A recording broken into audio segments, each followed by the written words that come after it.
the record funding for defence in this country and the 1,200 deals already signed when it comes to defence procurement. As I haven't mentioned Harlow yet this week, can he assure me that he will work with those defence manufacturers like Raytheon in Harlow to ensure that we are prepared in the event of some of the terrible things going on in the world, and that we are, and this, as part of the Defence Readiness Bill, he will be having those conversations? Yeah.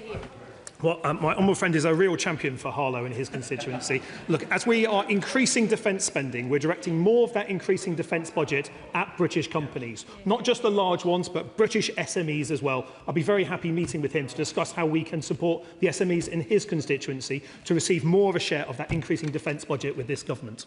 Number Morello. Number 7, please, Mr. Speaker. Minister. Thank you, Mr. Speaker. We inherited a broken procurement system of red tape, delays and high costs. 47 of 49 major defence programmes were delayed or not on budget when we came to office. We're speeding up procurement, buying British and aiming to increase direct SME spend by 50%, which represents an extra £2.5 billion that we will spend with UK SMEs. Number Morello. Speaker, in the South West, the defence sector and associated supply chains provides over 40,000 jobs and contributes more than £3 billion to the economy. In West Dorset, these firms provide skilled employment and apprenticeships, but firms are frustrated by the repeated delays to the Defence Investment Plan and a slow and uncertain procurement process. Companies in my constituency have been telling me that at this rate they will be European or US headquartered by this time next year. We risk losing jobs, sovereign capability and billions of pounds of investment. I welcome the Secretary of State announcing that the DIP will be released before the NATO summit, although I'm sure the House will note that with a degree of scepticism. But I would like to know how the release of DIP and the procurement process is going to benefit those businesses, especially SMEs, in the South West.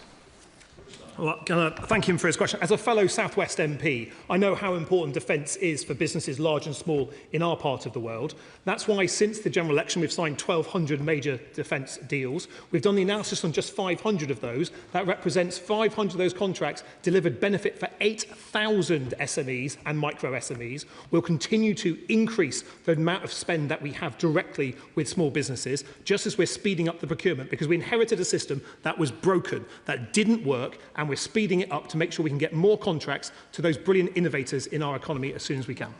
Matt West. Thank you, Mr. Speaker.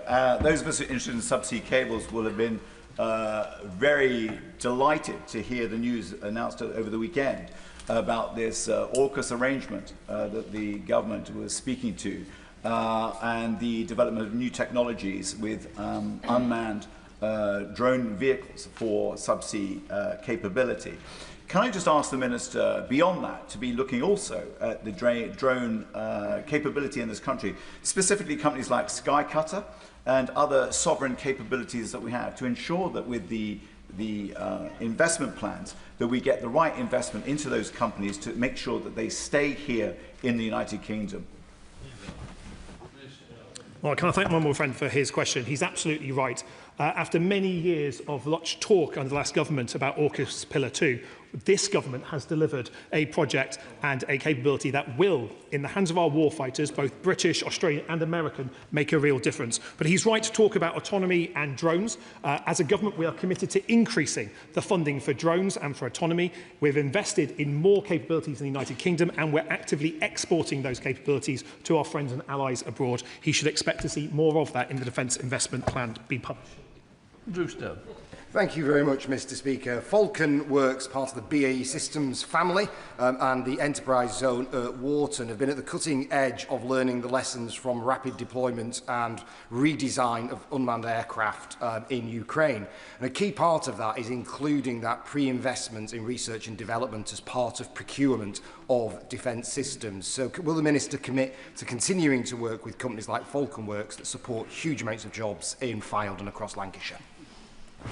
Can I join him in commending Falcon Works and BAE Systems for their innovation? As a government, we have established UK defence innovation, a £400 million annual budget to support innovation. That is making a difference in bringing more innovation to the market, and also with dual-use potential as well. We'll continue to invest in that, just as we set out that 10% of our equipment budget will be spent on novel technologies, helping drive the latest kit and equipment for our troops.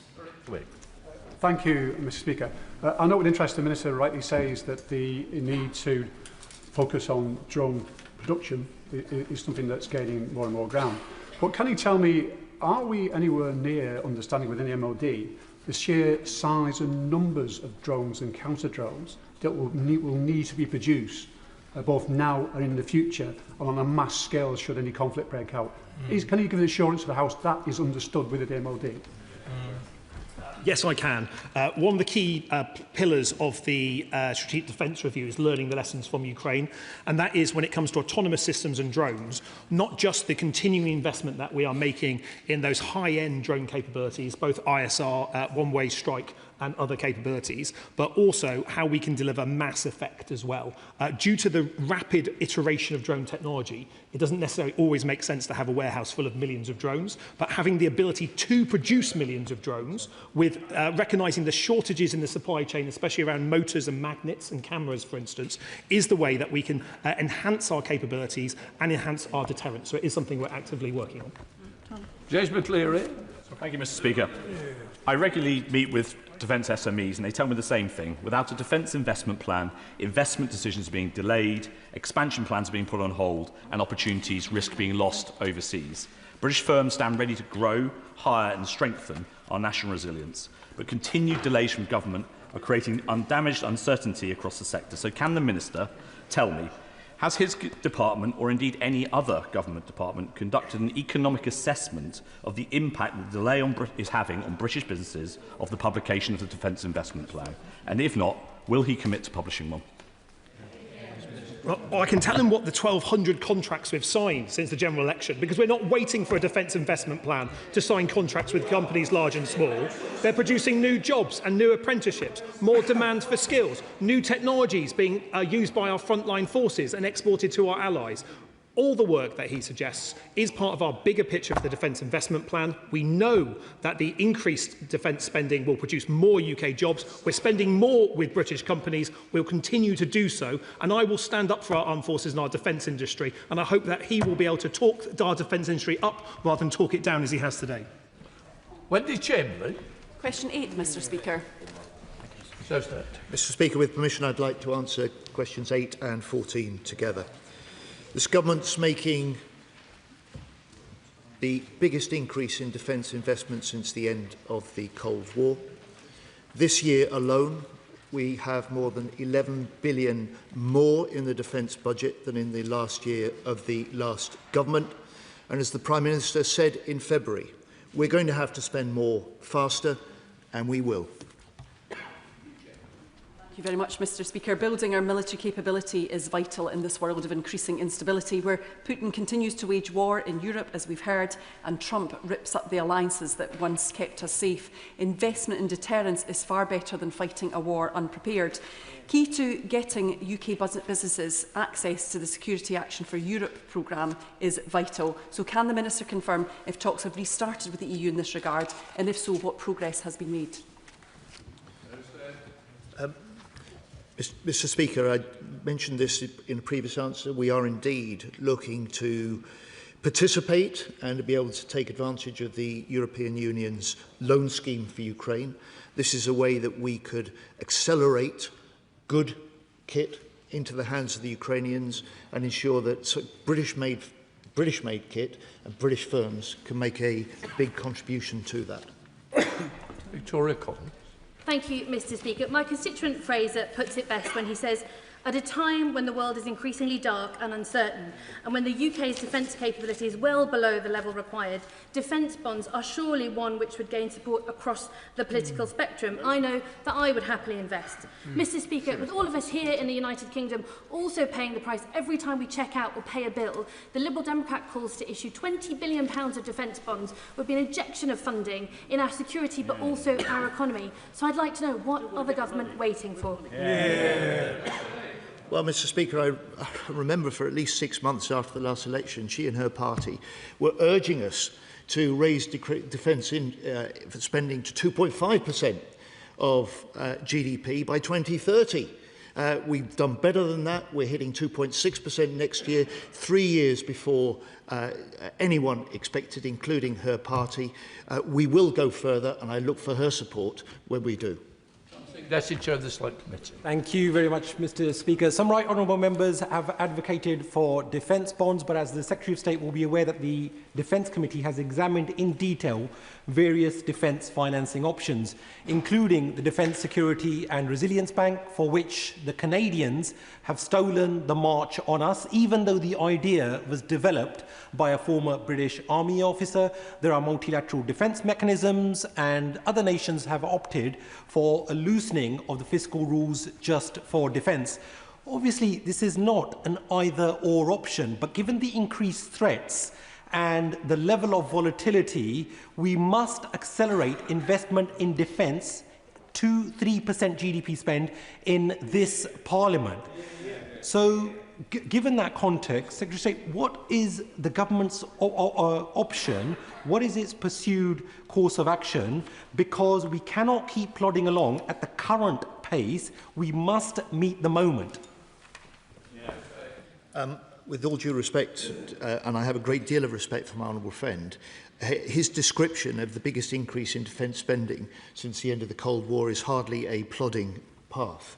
I say to him this: I welcome his committee's inquiry and its report into defence investment.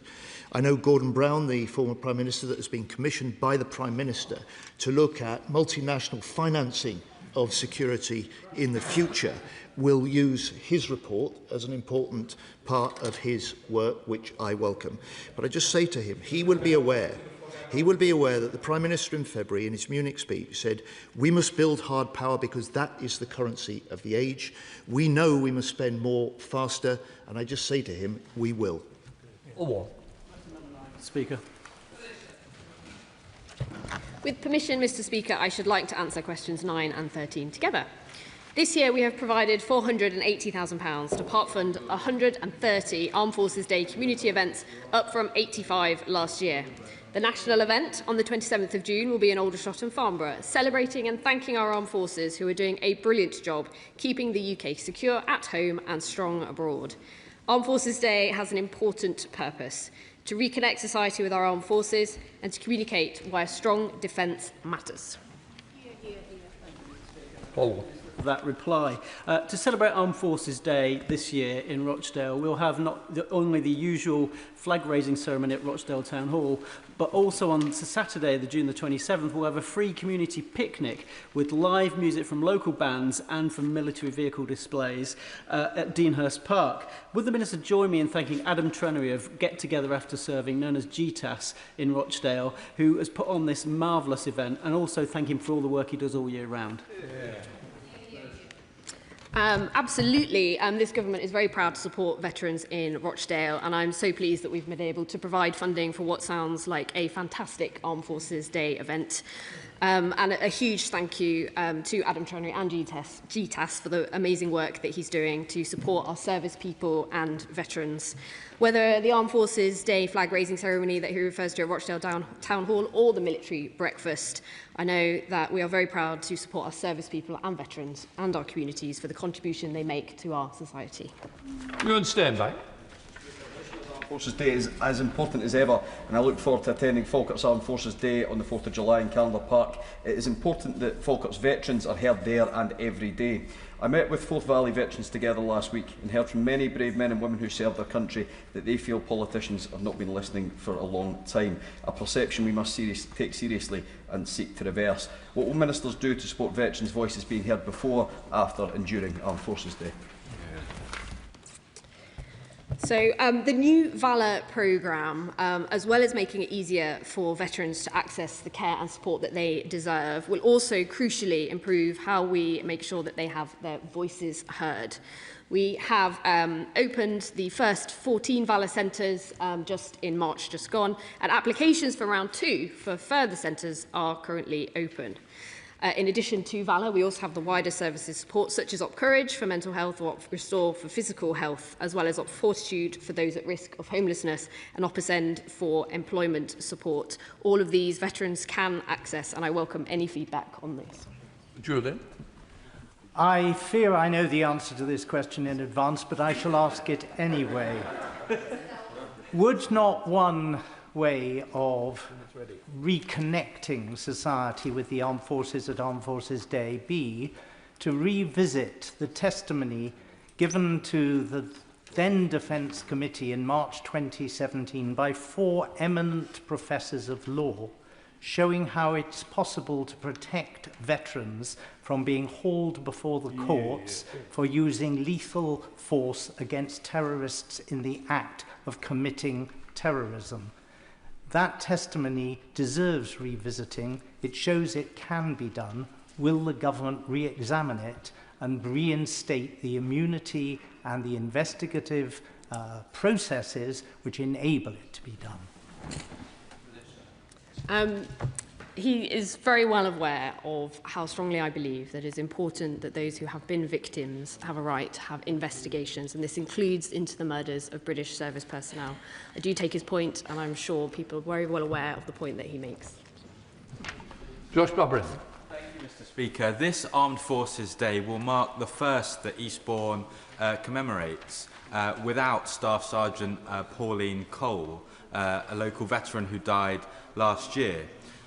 Pauline received military compensation for injuries she received during her service, but she had her pension credit cut because her compensation was considered as income. So this Armed Forces Day, to mark it, will the Minister review that arrangement so that we can make sure that our veterans are not punished for their service to our country?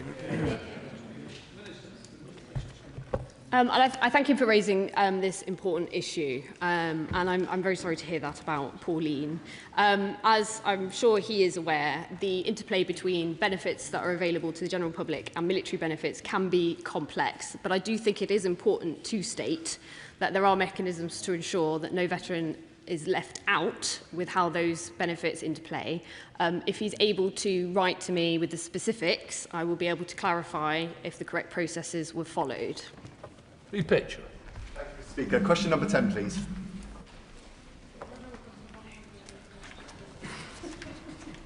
Minister.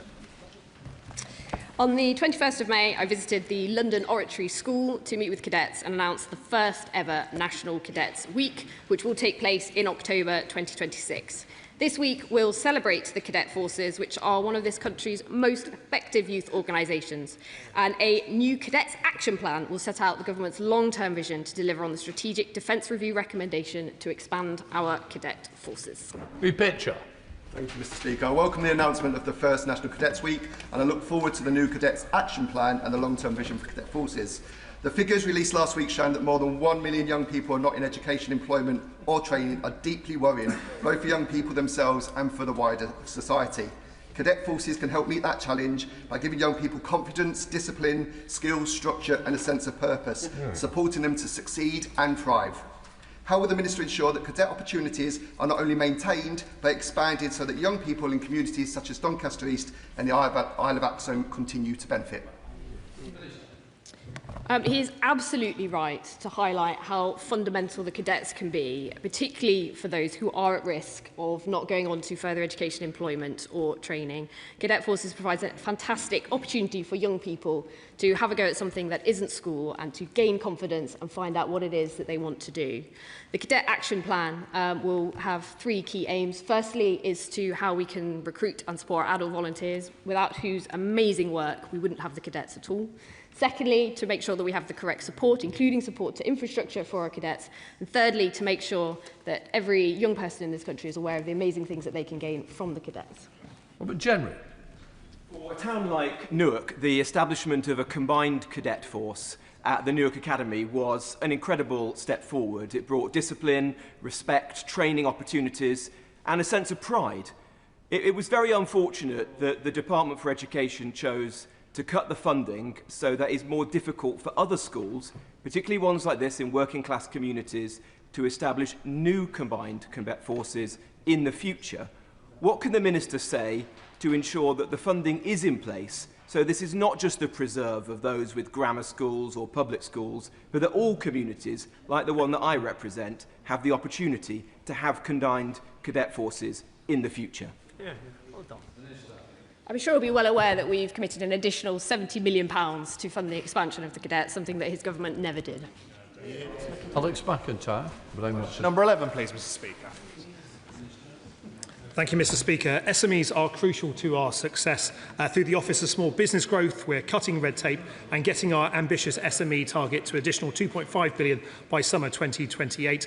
Last week, we announced with Sweden the Gripen contract for £500 million, benefits shared not just by large companies, but by small businesses across the United Kingdom, reinforcing that defence is an engine for growth.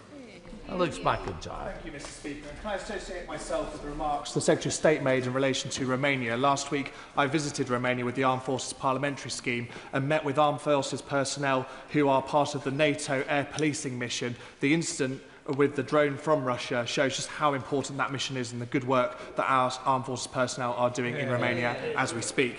Turning to my substantive question, I recently visited Permally and Cherry and White in my constituency of Gloucester. They are 2 local SMEs working in the defence industry and doing an excellent job. Both are important local employers and are keen to expand their businesses. Will my honourable friend agree with me that we should be doing everything we can to support British SMEs like Permally and Cherry and White through defence procurement? And will he agree to visit Gloucester and meet with these brilliant businesses? Can I thank my friend for his words around our armed forces and the typhoons that we have in Romania doing air policing roles? Absolutely essential, and with a NATO-first approach, we'll continue to do that. I'm very happy meeting with him to talk about Cherry and White and Permally, 2 outstanding companies providing communication systems and composite materials to defence. There's a real lesson for many other SMEs wanting to supply into defence to look at the success of companies like that. I'll be very happy meeting him to discuss their interests. Speaker, defence SMEs are key supporters and indeed organisers of Somerset Armed Forces Day, but the day won't be a success if the glitches in the application software are not resolved, alongside volunteer veterans having to shoulder tens of thousands of pounds of debt given the way the funding works. Would the Ministry be willing to meet with me and with the organisers so that these challenges can be resolved and Somerset Armed Forces Day can go ahead? I'm not that minister, but the correct minister has heard his pleas and will be very happy meeting him to discuss that further. Dr. Peter Prinsley. Thank you, Mr. Speaker. Question number 12, please. Minister. The Royal Navy, in collaboration with the Joint Maritime Security Centre, maintains constant surveillance of the UK waters to uphold maritime security and deter threats. With a combination of surface, subsurface vessels, maritime patrol aircraft and autonomous assets ready to support. As we transition, importantly, to a hybrid Navy, we'll see this surveillance increasingly augmented by autonomous systems. Mr. Speaker, let me be clear, we are ready and willing to respond robustly to threats and defeat them if required. Mr. Speaker, off the tranquil coast of Suffolk lie critical pieces of infrastructure, communications cables, electrical installations. There are alarming reports of munitions capable of creating giant tidal waves, threatening our coastal communities and indeed our nuclear facilities. Can the Secretary of State outline what steps the government is taking to truly protect the coastal waters from hostile foreign activity and safeguard our national security? My honourable friend makes a very important point. Russian surface and subsurface activity has increased by 30%, and the first duty of any government is to protect our people. We're absolutely committed to advancing our work against hostile states and ensuring national security. And I'm sure, whilst those coasts may be tranquil, underneath 24/7, there are British Royal Navy protecting both our territorial waters, our international waters and our international interests. Speaker, like me, I know the entire front bench welcomes the news of the Regulating for Growth Bill, which will enable modernisation of regulations for maritime autonomy testing and the creation of regulatory sandbox powers. Now, this is vital, Mr. Speaker, for the unmanned vessels that we need to protect our coastal waters. But defence firms, like those in my constituency, cannot afford unnecessary delay due to the parliamentary timetable. Otherwise, we risk losing ground to international competitors. So what conversations is the Department having with colleagues across government to speed up the progress of the bill through Parliament? And I am planning on asking the Leader of the House in due course. So I couldn't agree more with the honourable member that we need to do much more to deregulate the use of all types of autonomous systems. I always drone on about drones. Maritime capability is absolutely essential. We've seen a navy without a navy defeat a navy in the Black Sea. We want to be at the very forefront of this, and I encourage the honourable friend to write to the Leader of the House to bring this forward as quickly as possible. Number 4, topical questions. Topical number 1, please, Mr. Speaker. Roustet. Mr. Speaker, with deep regret, I should inform the House that a training accident occurred in northern Iraq yesterday, in which a service personnel from the British Army has died. The family have been informed and have asked for a period of grace before further details are released. I know the thoughts of the House will be with the family and with the unit at this desperately sad time. Mr. Speaker, in this era of growing threat, hard power and strong alliances help make Britain safer. At the weekend, I was in the Shangri-La Summit in Singapore with the US Secretary of War Hegseth and Deputy Prime Minister Miles of Australia. Together, we announced the first ever AUKUS 2 pillar project, signature project. Together, we are now producing the very highest technology, sensors and weapon systems for our underwater drones. Together, we will get these capabilities into our warfighters' hands before the end of next year. Emma Foodie. Thank you, Mr. Speaker. And firstly, can I associate myself with the remarks of the Secretary of State? The Veterans Minister joined me recently in meeting several women veterans in my constituency, where they spoke exceptionally powerfully about the specific challenges and barriers that they experience accessing appropriate support having left the armed forces. Now, the Valour programme is incredibly welcome, but I wonder whether the Secretary of State can assure me that as part of the second round of funding, whether he'll be looking at how women veterans access gender-informed services reflecting their particular needs and experiences. I can indeed, Mr. Speaker, and I pay tribute to my honourable friend's support for the successful Northumbria bid in the first round of the Valour funding. That will help cover her constituency. And when 1 in 8 of our ex-forces are female veterans, we'll ensure the veterans' strategy reflects those concerns, and we will ensure that any round 2 funding, as a result of the new application for bids, is recognised as well. Just remind members not to walk in front when the Minister is answering the question. James Cartledge, Shadow Secretary of State. Thank you, Mr. Speaker. And can I echo the Secretary of State in respect to the sad news from Iraq, and on behalf of the opposition, send our condolences to the family concerned. Very sad news indeed.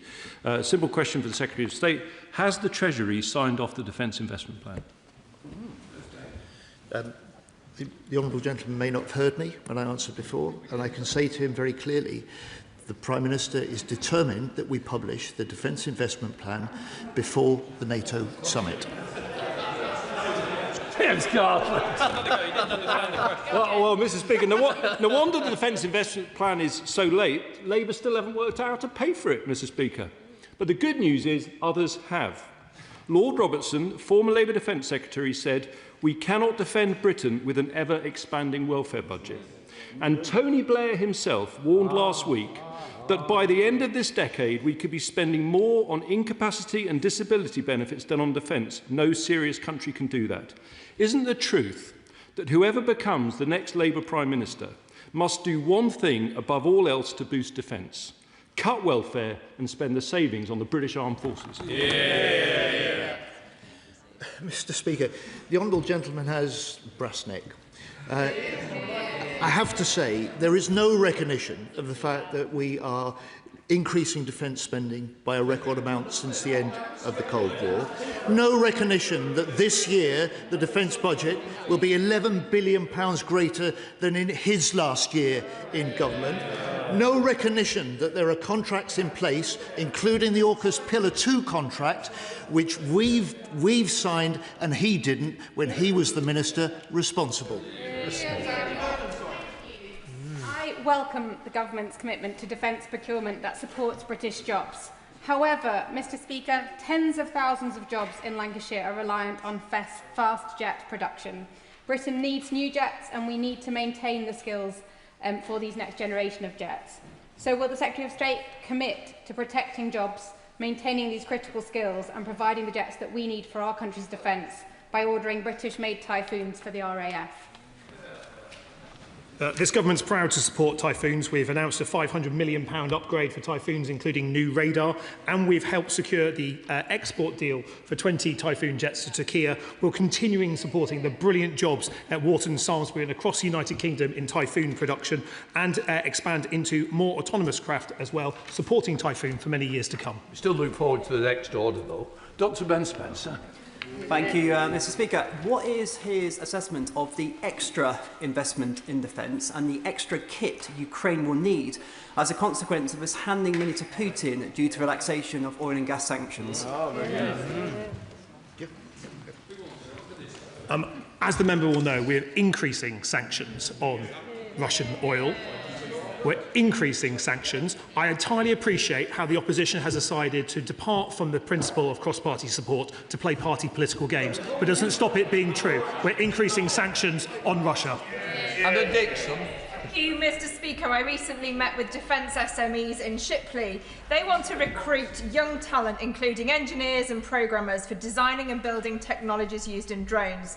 Can the Secretary of State say how we ensure that there are opportunities for young people from all backgrounds to aspire to careers in defence?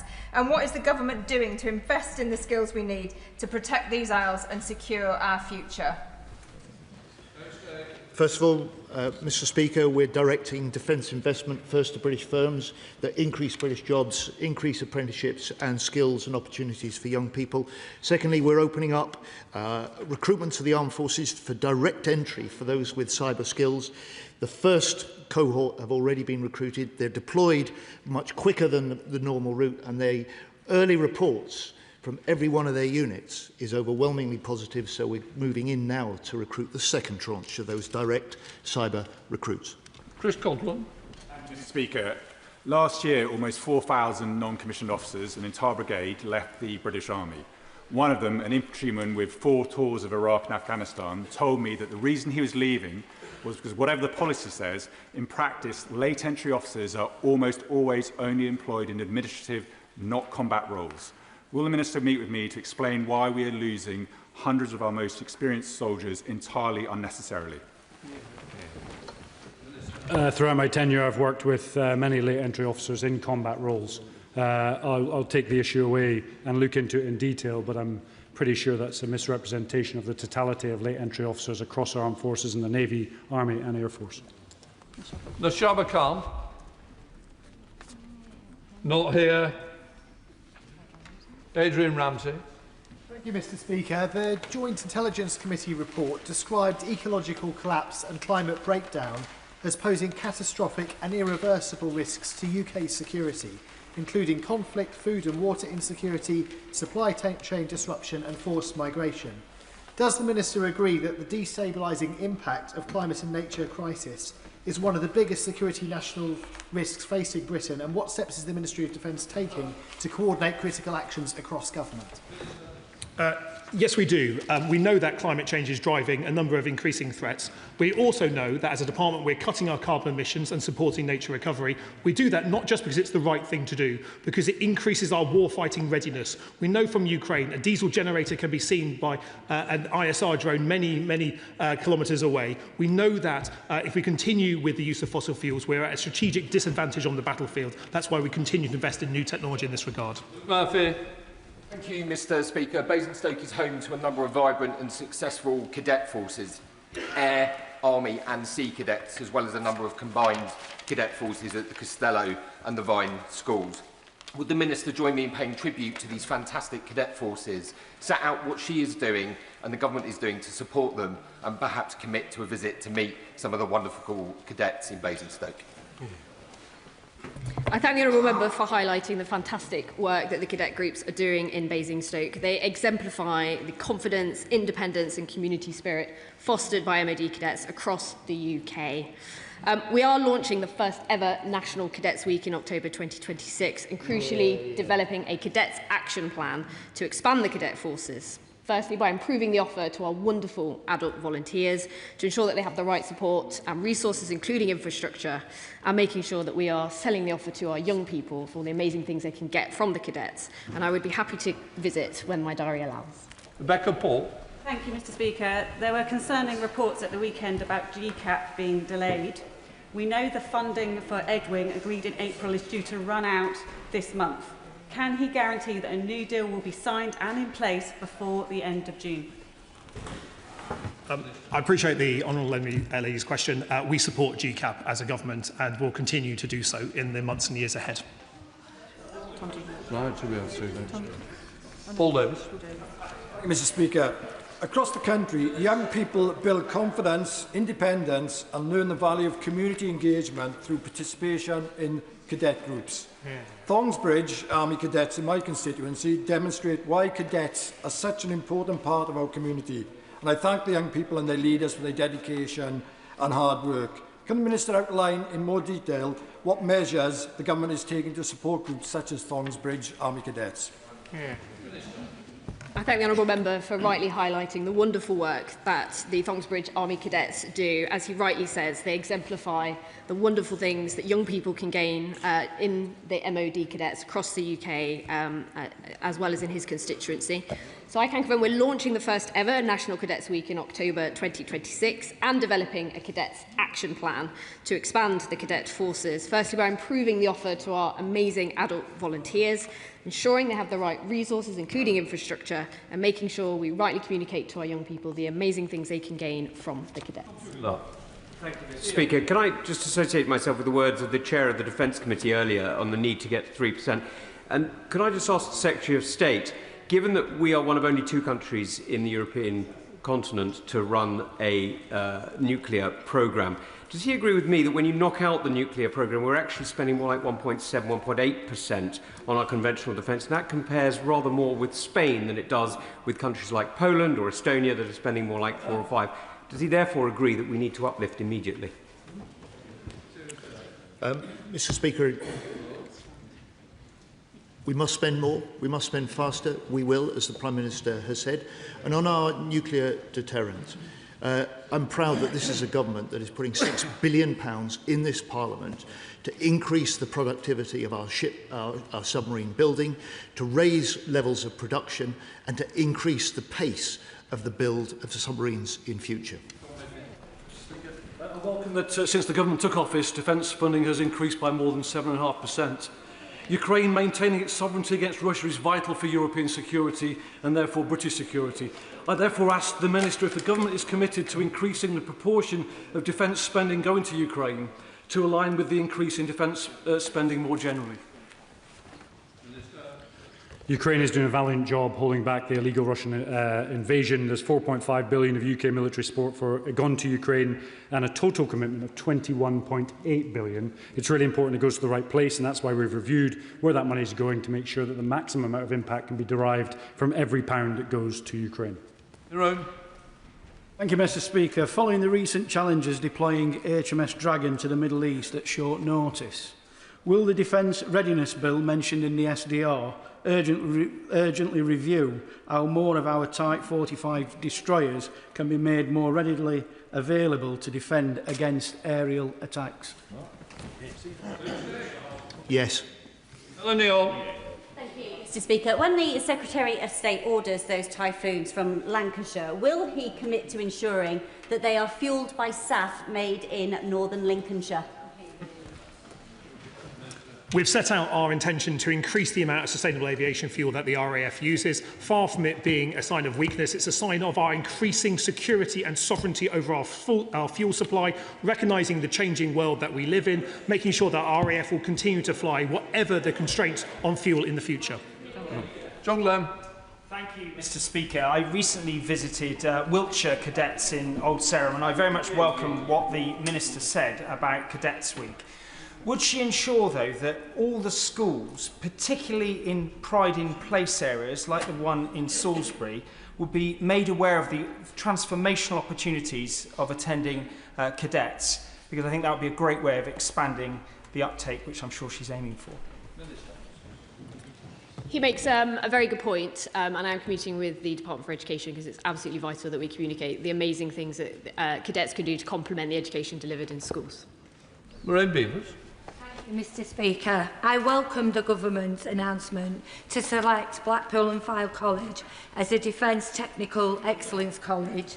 This will build a skilled workforce and offer stable employment and opportunities in my constituency. But without a Typhoon jet order of our own, we risk losing the ability to build our own faster jets. This is about our national security. Germany, Italy and Spain understand. One of us is going to sit down. It's not going to be me. Can just gently say, I totally agree, we do need this order. Absolutely, Lancashire MPs are fully committed.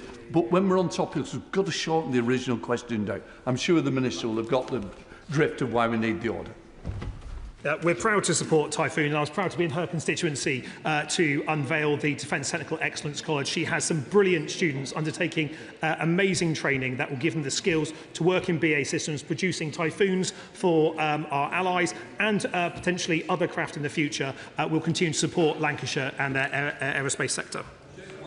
Thank you, Mr. Speaker. On Thursday, I was on the water with King's Lynn Sea Cadets and Royal Marine Cadets.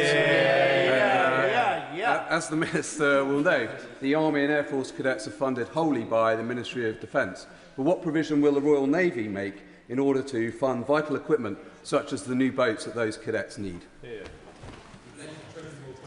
I appreciate he understands the new funding arrangements that the Sea Cadets have, and they are rightly proud of their history and traditions that make it so. I completely take his point and understand that we must do what we can to support them in getting the kit, the training and the volunteers needed to deliver and keep delivering their fantastic activity. Speaker, as my ministerial friends know, MBDA, who make the Storm Shadow missiles used in Ukraine, have doubled their workforce since 2010 in my constituency of Stevenage and are investing £4.8 million annually in training. So what more can the Secretary of State do to support businesses in the training and resilience of their workforces? We set out in the Defence Industrial Strategy a £182 million package to invest in skills, not only supporting people entering defence for the very first time, creating a lifetime of opportunity ahead of them, but also supporting people retraining throughout their skills. The companies in Stevenage are great examples of using that training money well. I'm very happy talking to him about how we can go further with that. Mr. Speaker, RAF Benson Primary School in my constituency is struggling with a temporary reduction in its roles as a result of the scrapping of the Puma fleet. Will he meet with me to discuss how that school can continue to thrive into the future as we anticipate the new medium helicopter coming online? One of our ministers will meet with the honourable gentleman. Elizabeth McAllister. Speaker, this Government's plan for Defence Technical Excellence Colleges in the east and west of Scotland will give the young people of my West and Bartonshire constituency training opportunities. Can I ask the Minister if the Scottish Government has responded or agreed to match our ambition with their share of funding for our colleges? Thank him for his question. Myself and the Scotland Secretary wrote to the Scottish Government now a number of months ago. We've still had no reply to our offer of having 2 DTECs in Scotland. I hope that the Scottish National Party MPs present will be able to hurry on their Scottish Government to give us and their young people in Scotland the DTECs that they deserve. Mr. Speaker. Now, the SDR acknowledges that a significant proportion of the reserves work within the NHS, and if they were to be deployed, there would be significant issues. Given defence medical services and the NHS have to work together, can the government set out what plans they are putting in place for this? Good question.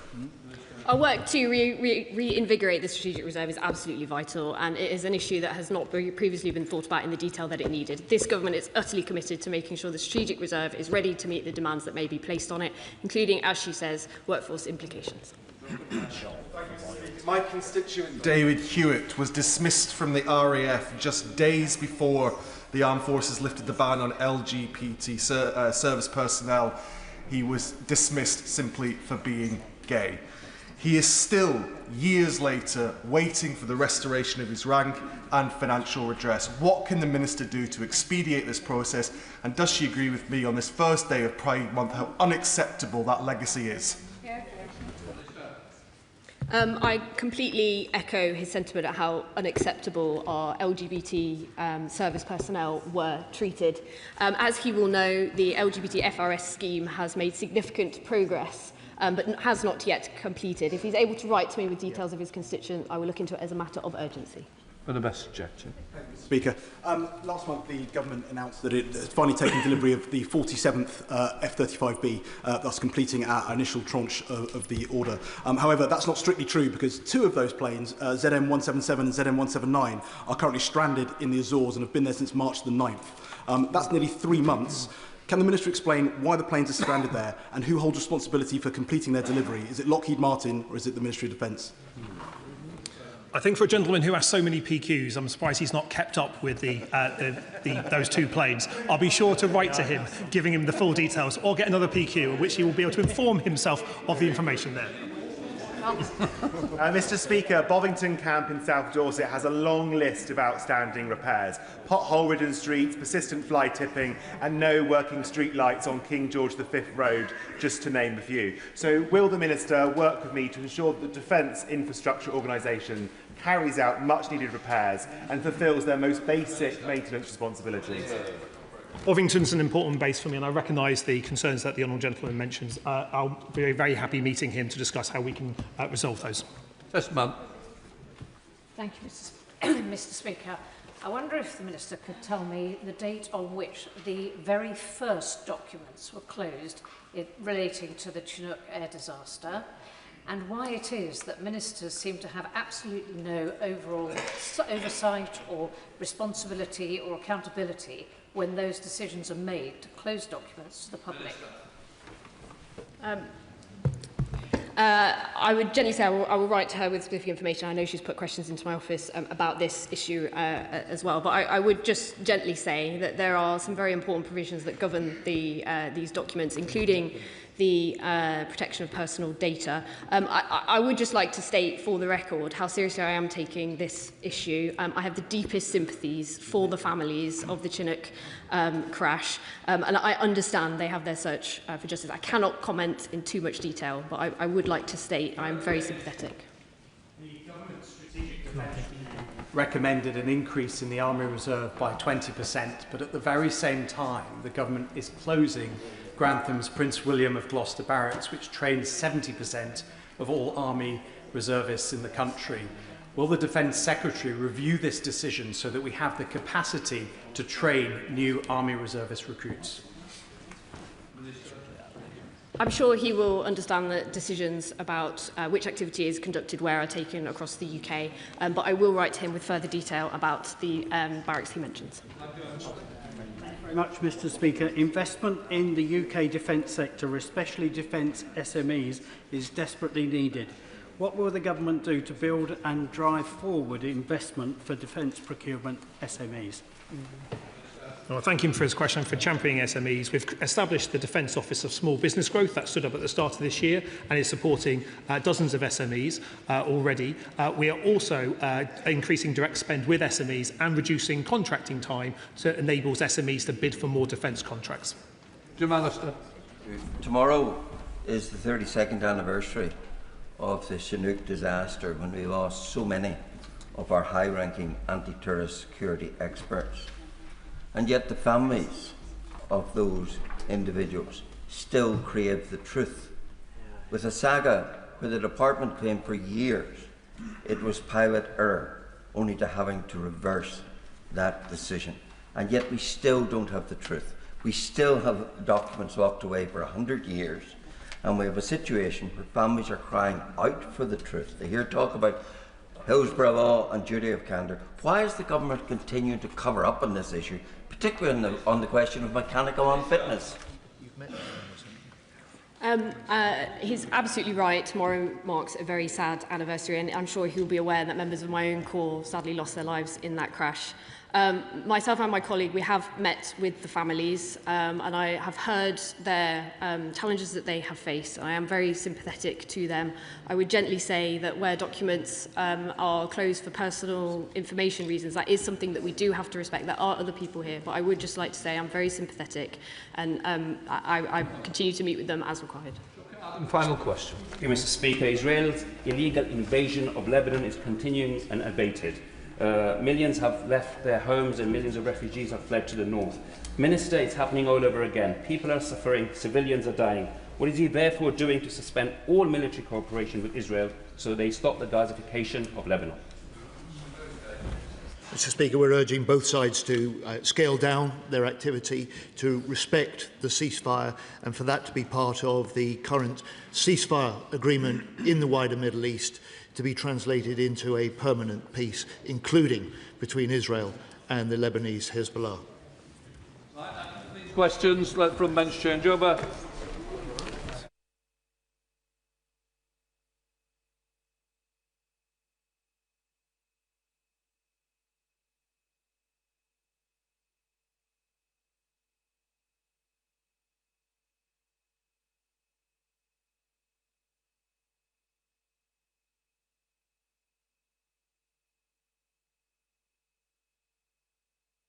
We come to a business statement. I'd like to acknowledge there has been significant public interest in the case involving the murder of Henry Novak. The case is a legitimate interest to the House, and I know that sentencing will take place today. My understanding and agreement is that the Government will bring forward a statement on this matter tomorrow. It is for the same reason this statement is not forthcoming, and I look favourably on attempts to bring the issues raised by this case before the House by other means if not. I now call the Leader of the House. Thank you, Mr. Speaker. Mr. Speaker, with permission, I'll make a short business statement about the remainder of this week's business. The business for tomorrow, Tuesday the 2nd of June, will be Committee of the Whole House of the Armed Forces Bill. The business for Wednesday the 3rd of June will be a general debate on the Government's response to the humble address on the appointment of Lord Mandelson. The business for Thursday the 4th of June will be a general debate on Pride Month, and I will announce further business in the usual way on Thursday. Shadow Leader of the House, Jessie Norman. Thank you very much indeed, Mr. Speaker, and I thank the Leader very much for that business update and also for the news of the debate on Wednesday. That will be an opportunity for backbench members to put debates and matters in the record. But for scrutiny of the government, actually, by far the best way is to have the questions that we're about to follow this discussion. And I'm afraid, Mr. Speaker, that the Mandelson files were released publicly only at 2 p.m. and 1,500 pages. No backbench member can be expected to have mastered this. Since those files could have been put in the public domain at 9:30 this morning, Mr. Speaker, could I just register with the Leader that I think, as he recognises the importance of parliamentary scrutiny, we're all owed a slightly higher quality of scrutiny than this has received. Thank you, Mr. Speaker. I do acknowledge what the Right Honourable Gentleman is saying, but that's precisely why I just announced that we're having Wednesday's debate, that it will be a general debate, and I'm sure my Right Honourable friend, the Chief Secretary, the Prime Minister, will respond to some of those points shortly. Chair, Liberal Democrat spokesperson. Thank you, Mr. Speaker. I rise only really to pass on the frustrations from these benches and from my residents that the important legislation planned for Wednesday will now be delayed, and that the incredibly important improvements to rail services that our residents are calling out for will be further delayed again. Parkinson's law suggested that work expands to fill the space available for its completion. Can I suggest Mandelson's law, which is when you're appointing to your government, his scandals will expand to fill the time available for their discussion. Can I ask the Minister whether he agrees that this scandal will be the defining legacy of the Starmer Premiership and shows clearly how the change and service agenda promised after the scandal and sleaze of the last Tory government were as empty words as suggesting that proper process was followed in his appointment? Mr. Speaker, I'm not going to respond to those empty words. I am going to say that I expect to announce the rescheduling of remaining stages of the Railways Bill in my statement on Thursday, and I anticipate that the House will be able to consider that stage of the bill during next week's business. We now come to statement. Secretary Darren Jones. With permission, Mr. Speaker, I would like to update the House on the Government's response to the humble address of the 4th of February. Before I do, I think it's important for all of us to reflect again on the impact that this debate will have on the victims of Jeffrey Epstein.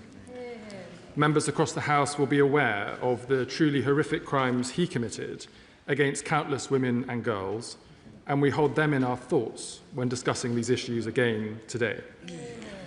Mr. Speaker, the Government has today laid the second tranche of documents. These were laid before the House in advance of this statement and are now on gov.uk for the public to see. The documents we are publishing today are one of the largest government publications ever laid before this House. This disclosure process has been wide-ranging, costing the Cabinet Office alone over £1 million.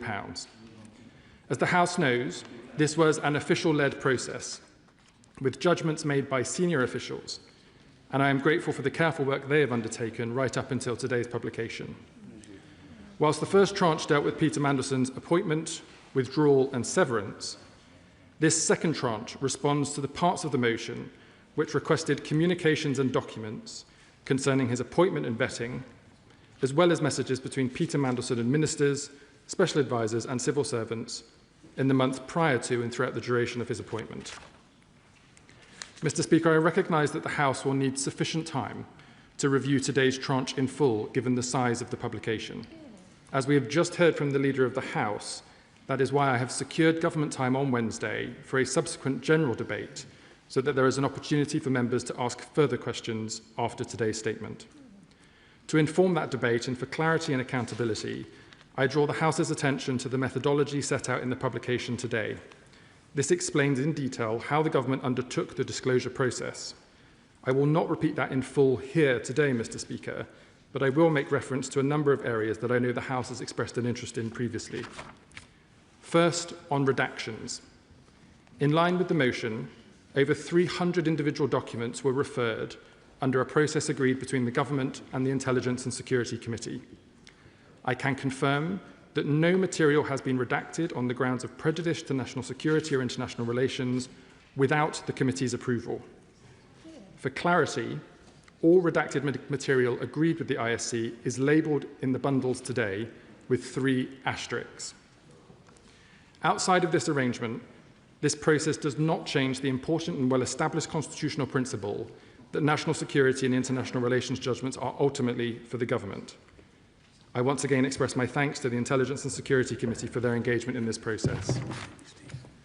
Further limited redactions have been made outside of the ISC process in respect of information that relates to junior officials' names, contact details like telephone numbers and email addresses, the personal or commercially sensitive data of third parties not relevant to the motion, and where relevant, legal professional privilege. I would also like to confirm that no reductions have been made to references to Global Council, other than to protect the identity of individuals who worked there and are not themselves public figures. Officials have sought to be transparent in the material where the individual is a Global Council employee. No redactions have been made to references to Palantir and Anduril outside of the scope of the existing ISC redactions process. and no clear references to current or former UK politicians have been redacted on the basis of their being third parties. I can also confirm to the House that no government minister or special advisor has determined any of the redactions themselves. The redaction process has been overseen by Cabinet Office officials and, where relevant, in agreement with the ISC. The Cabinet Office Humble Address team has taken advice, in addition to this, from an independent King's Counsel, including reviewing the methodological approach followed by officials and acting on that to inform their work. This has helped ensure that the government is confident that its approach is compliant with the Humble Address and the government's legal obligations. These additional targeted redactions, made outside of the agreed ISC process, have been made in line with the Freedom of Information Act, the Ministerial Code, and the resolutions on ministerial accountability passed by both houses in 1997. This is important, Mr. Speaker, because it goes to the question of whether the government has complied fully with the Humble Address. That question should be answered in the context of the established rules and precedents that relate to humble addresses. If these rules were not relevant, then the Humble Address would have required extensive additional detail on the face of the motion dealing with these procedural issues. However, I do recognise the level of interest in the House in respect of these non-national security and international relations related redactions. And so, on the recommendation of the Intelligence and Security Committee, I can confirm that the Honourable Member for North Dorset, the Chair of the Public Administration and Constitutional Affairs Committee, has reviewed our approach to third-party redactions this morning. He has confirmed that we have applied the methodology set out in the document and that, in his view, the redactions are sensible, reasonable and proportionate.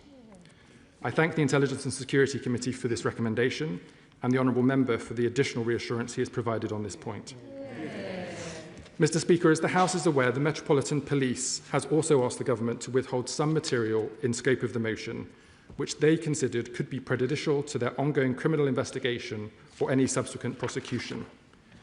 This request remains in place, and I'm very grateful again to the Chair of the Public Administration and Constitutional Affairs Committee, with whom we have also shared this information in order to provide additional accountability of the Government's actions. I hope that members appreciate the need not to prejudice the investigation and understand that I will not be able to answer questions about certain documents which have been withheld. No responsible government would wish to undermine a criminal investigation and put at risk the justice that it seeks, and I'm sure the House will share this position. I can, however, Mr. Speaker, confirm that this material does include questions put to Peter Mandelson by the Prime Minister's then Chief of Staff and Peter Mandelson's responses. In addition, a small number of documents have been withheld at the request of the police, which fall broadly into the following categories. Firstly, national security vetting information. Secondly, conflict of interest process material. And thirdly, relevant internal correspondence with Peter Mandelson. Such information will, of course, be published at the conclusion of the investigation or at the point at which it would no longer be prejudicial to the police investigation to do so. Mr. Speaker, the documents published in the first and second tranches contain the entirety of the documents the Government has available for disclosure, except those few documents I have just referred to in relation to the Metropolitan Police. Members will no doubt have questions about what might be perceived to be missing messages and meeting notes, which I would like to address in turn. On messages that some might expect to be included, I can confirm that we have conducted multiple rounds of discovery from relevant ministers, special advisors and officials in line with the motion passed by the House. This has involved requesting searches of email, messaging platforms such as WhatsApp, and other related communication services on both work and personal devices. However, the House should note that some messages may not have been backed up where devices may have been changed, or disappearing messages were turned on for reasonable and permitted reasons, including before the dismissal of Peter Mandelson or the passing of the Humble Address, myself included. I do recall, Mr. Speaker, having some limited exchanges with Peter Mandelson over WhatsApp, including those I have already discussed in the media. But these conversations did not involve transacting government business and were in line with official guidance on the use of non-corporate communications channels at the time. Mr. Speaker, I also share the view put by the Intelligence and Security Committee to the House that there are lessons for the civil service to learn in respect of better note-keeping, archiving, and the use of appropriate levels of secure IT systems in the future. The government has already committed to a review of the use of non-corporate communications channels, the terms of reference for which we will shortly publish, taking into account the concerns that have been raised in this House and the 2 tranches of documents we have published in response to the humble address. I will, of course, keep the House updated as we progress that work. Mr. Speaker, I will now turn to the material relating to Peter Mandelson's national security vetting process. I can confirm that the vetting process summary and recommendation that was put by UK security vetting officials to the Foreign Office has been shared with the Intelligence and Security Committee. This was shared for the purpose of agreeing redactions as part of the agreed process so that it can be published when we are in a position to do so. What hasn't been shared is the highly sensitive personal data inputs collected during the interview process. These could, for example, relate to how much money an individual might have in a particular account or who a person may have had a personal relationship with in the past. Mr. Speaker, if those participating in the vetting process cannot trust that the information they feed into that process is confidential, it will harm the integrity of the whole system. Anything less than full candor would be hugely damaging and be profoundly negative for our national security. This would be felt by this and future governments and ultimately by the British people. As such, sharing this data for any person undergoing developed vetting would undermine the very basis of our national security vetting system. Mr. Speaker, this is the 10th update to the House on this matter that I have provided. And with the exception of the small number of documents that are withheld at the request of the police, which we intend to publish when the police are content for us to do so, the government now considers that it has duly discharged the duties set out in the humble address. I will, however, return to the House for the general debate on Wednesday to provide a further opportunity for colleagues to ask questions. And on that basis, Mr. Speaker, I commend the statement to the House. Opposition Secretary of State, Alex Burkhardt. Thank you very much, Mr. Speaker. I thank the Chief Secretary to the Prime Minister for advance sight of his statement. Though if the story in the Times is to be believed, he may be positioning himself to be the chief successor to the Prime Minister. I also thank him for giving me advance sight of the material that was published today, which I was fortunate enough to see this morning. However, it is very important to put on record that only a very few members of this House were able to see it this morning. It was available at 9:30, and yet it was only published at 2 o'clock. And yet here we are today with honourable members of the House not having had a chance to read it, and yet being expected to ask the right honourable gentleman questions. Now, I know the response will come that we're going to have a general debate on Wednesday. But as honourable members opposite will know, in a general debate, if the Minister chooses not to take interventions, there is no scrutiny at all. You know, this is, at worst, obfuscation. This is an attempt to deny scrutiny in a way which is unnecessary. The documents should have been published at 9:30 this morning in advance of this statement. It was on the news. The case of Peter Mandelson's appointment remains of the utmost national importance simply because it touches on national security and on the Prime Minister's honesty, integrity and competence. In the material before us today, I want to make 2 basic points. The first is about disclosure, and the second is about the process by which Peter Mandelson was appointed. On disclosure, although we have a huge number of documents, it is clear that very many are missing. Some have been withheld, some have been lost, and it's clear that some have probably been destroyed. Because of the approach the government is taking, however, it is impossible for honourable members to know which documents fall into which category. We're told that the Metropolitan Police has requested that certain documents be retained, but the government has refused to tell us which documents are being retained. I respect the fact that the right honourable gentleman has told us about 3 broad categories now. This is progress. We did ask for those categories some time ago. We were told we couldn't have them, but it turns out we can have them. We know that there is no good legal basis for the government not to disclose to this House which documents are being withheld. The government should tell us. Indeed, it would be possible for it to disclose those documents to the ISC, or indeed to certain members of the House on Privy Council terms. Again, this is obfuscation. It is an unnecessary attempt to defer scrutiny or deny it. And the humble address did not allow for the government to redefine the request in this way. If the government wishes to retain documents because the Met Police have asked, it should come back to the House and change the terms of the humble address. It has not done that, and consequently, it risks being in contempt. Some ministers have duly handed over their WhatsApp messages. It's clear that some have not. Are we to believe that there was no WhatsApp exchange at all between the Prime Minister and Peter Mandelson? We know that there were, because it's been reported in the press, and yet those messages, the messages that were reported in the press do not appear in the release today. It is clear that some messages have gone missing. It is also the case that in all of these documents, the Prime Minister's presence is almost non-existent. Almost non-existent. Despite the fact that he was appointing a man to be head of our most senior mission, we have almost nothing in his name. It is as though somehow he appointed Peter Mandelson as ambassador without leaving any documentary trace of that decision at all. It really beggars belief, Mr. Speaker. We take for example, the Secretary of State for DCIT, well known to be a friend and ally of Mandelson. He appears to have submitted a nil return on his WhatsApp messages. I hope that the honourable gentleman will tell us why. Was it that there were never any messages? This seems unlikely. Was it that those messages have been deleted? The House has a right to know. The House has a right to know, in each case, whether information has gone missing or whether it has not been handed over. We know that Peter Mandelson has refused to hand over his phone. It's in the document.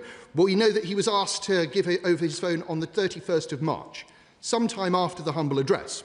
He's declined to do so, and this is just simply not acceptable that the government should allow this to pass without some sort of pushback. The government has, within its power, the opportunity to take legal action to recover the exit payment it gave to Peter Mandelson if he is not playing ball with the humble address. There's then the matter of redactions. Acres and acres of white space. Constellation of asterisks. Perhaps all too appropriate for a Labour document, Mr. Speaker. It is clear from the reports in the press that the ISC has had serious concerns about the redaction process. I listened to what the Right Honourable Gentleman said, and I will listen with interest to what members of the committee say in a moment. There are a huge number of redactions under the heading third party. On what grounds have these redactions been made? For example, on page 251 of volume 3, Mandelson refers to someone who is currently staying with him in government property. This name is redacted. Why has it been redacted? Why can the House not be told who is staying in government property with the ambassador? On the national security vetting material, it seems, once again, that the government is happier to provide the Guardian with more information than it is prepared to provide to Parliament. Preparation of the security document for publication appeared in recess, leaked by someone in government who was familiar with it. And then we've seen that the Guardian has achieved from multiple sources that there were concerns raised by the vetting agency about Peter Mandelson's foreign contacts with a Chinese minister, with Oleg Deripaska, with Tamer Heyman, and so on. Multiple sources, and yet we are being asked to believe that this information was only seen by a tiny handful of people within government. Someone, somewhere, is not being frank with us. Now, if we had time, Mr. Speaker, and we will have time on Wednesday, we could talk about the concerning information about Chagos here. We could talk about the fact that Peter Mandelson, after he had been appointed, asked whether he could do paid work in Shanghai, on a private basis. We could talk about the fact that Peter Mandelson wrote to the then Foreign Secretary saying, if you were indeed minded to appoint me, I would make sure you never regret it.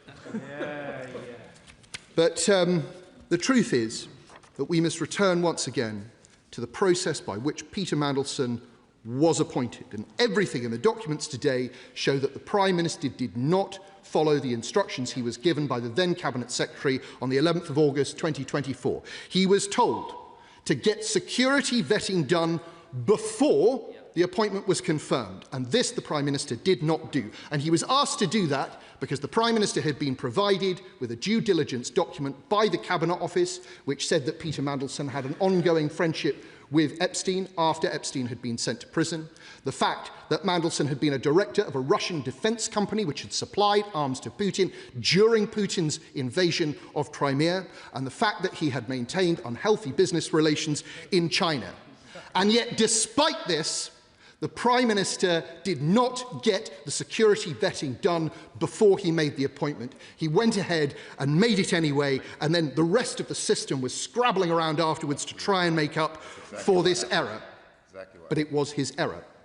It was clear that due diligence was not followed.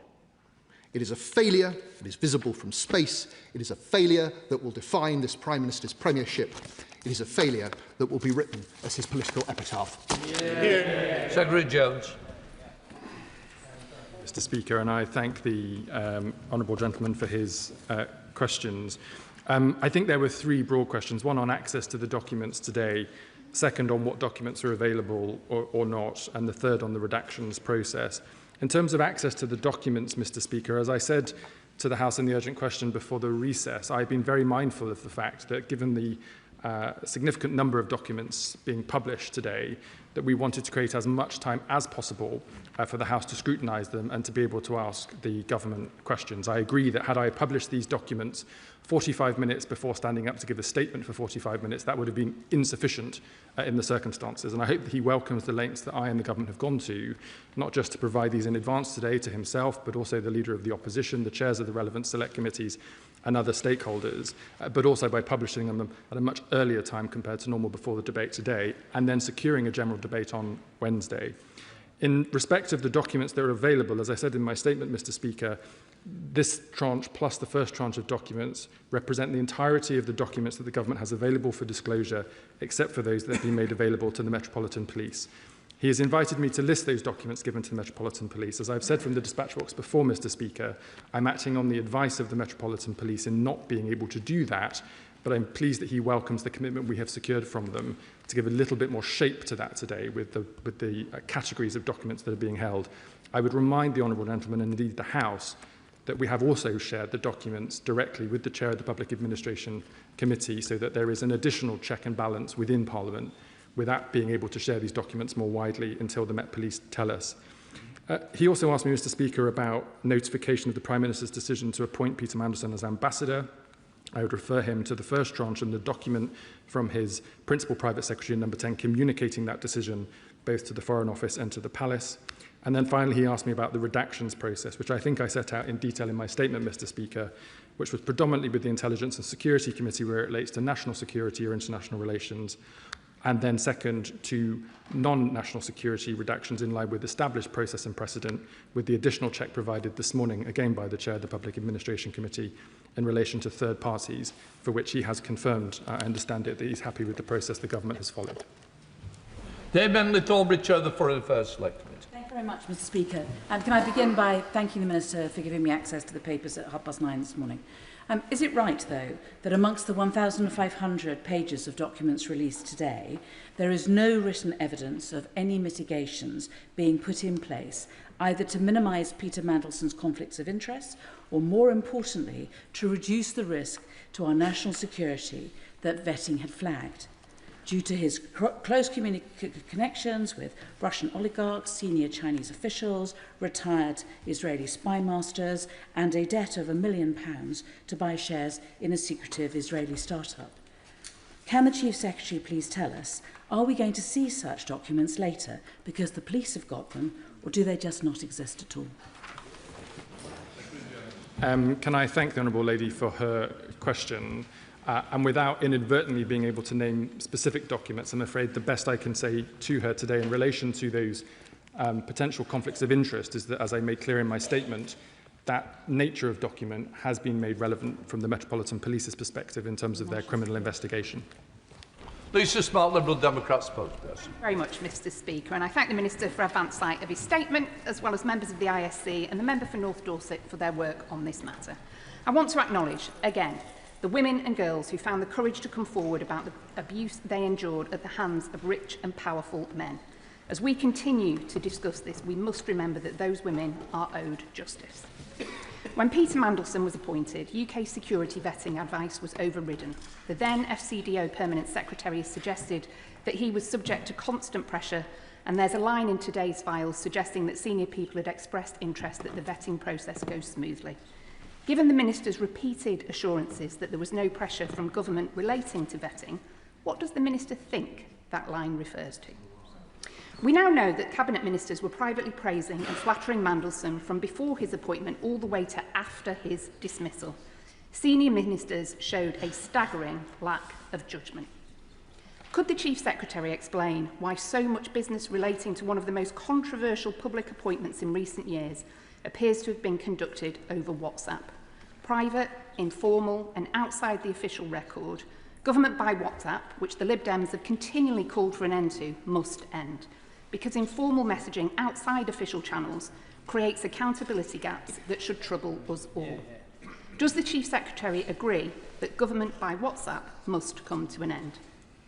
Documents released today display concerning evidence that Peter Mandelson lobbied ministers on behalf of his clients. This would appear to be a serious breach of the Code of Conduct for the other place. Yet an initial reading of the files seems to suggest that many ministers were pliant and responded warmly to him. Could the Minister confirm if any ministers reported their concerns about this seemingly egregious lobbying? The government has outlined its plans for the removal of peerages bill, and at first glance it's a narrow and woefully unambitious bill that completely fails to rise to the moment. Could the Minister outline what it will take for the government to make meaningful reforms to the second chamber? Senior Cabinet Ministers asked Mandelson for advice on a range of issues, despite many of these issues falling outside the scope of his role. Issues of how we run this country stretch far beyond this scandal. The Ministerial Code, which should strongly inform the conduct of those who hold the highest offices in the land, continues to exist as guidance rather than the law. Ministers who breach it face no legal consequences.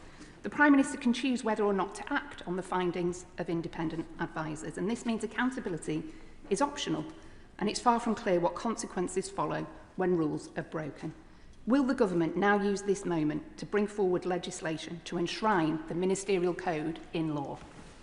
Secretary Jones. Thank you, Mr. Speaker. The Honourable Lady invites me in her first question to comment on the intent of conversations had between people other than myself.